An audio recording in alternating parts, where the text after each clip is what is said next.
Hello అండి, అందరికీ నమస్కారం. ఈరోజు మనం ఈ వీడియోలో భారతదేశానికి ప్రత్యక్షంగా, పరోక్షంగా చెందిన నోబెల్ బహుమతి గ్రహీతలు ఎవరు అనేది, వాళ్ళ కేటగిరీ ఏంటి, వాళ్ళు ఏ ఇయర్‌లో తీసుకున్నారు, వాళ్ళు ఏ ప్రాంతానికి చెందినవారు అనే విషయం గురించి అయితే ఇప్పుడు చూద్దాము.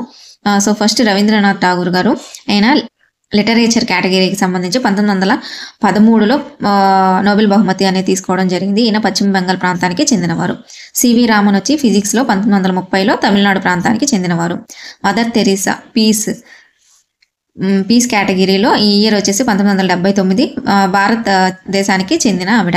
అమర్త్య సేన్ వచ్చేసి ఎకనామిక్స్లో 1998వ సంవత్సరానికి చెందినవారు, పశ్చిమ బెంగాల్ ప్రాంతానికి చెందినవారు.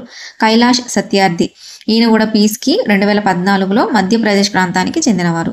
హరగోవింద్ ఖురానా ఫిజియాలజీ ఆర్ మెడిసిన్కి సంబంధించి 1968లో నోబెల్ బహుమతి అనేది తీసుకున్నారు. ఈయన యునైటెడ్ స్టేట్స్కి సంబంధించిన ఆయన, born in British India.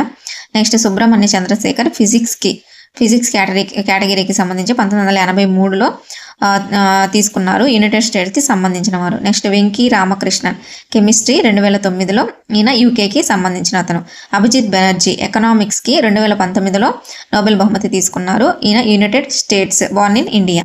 Ronald Ross వచ్చేసి ఫిజియాలజీ ఆర్ మెడిసిన్లో 1902లో నోబెల్ బహుమతి తీసుకున్నారు, యునైటెడ్ కింగ్డమ్కి చెందిన అతను. నెక్స్ట్ రుడ్యార్డ్ కిప్లింగ్, ఈయన లిటరేచర్కి 1907లో యునైటెడ్ కింగ్డమ్ ప్రాంతానికి చెందిన ఆయన.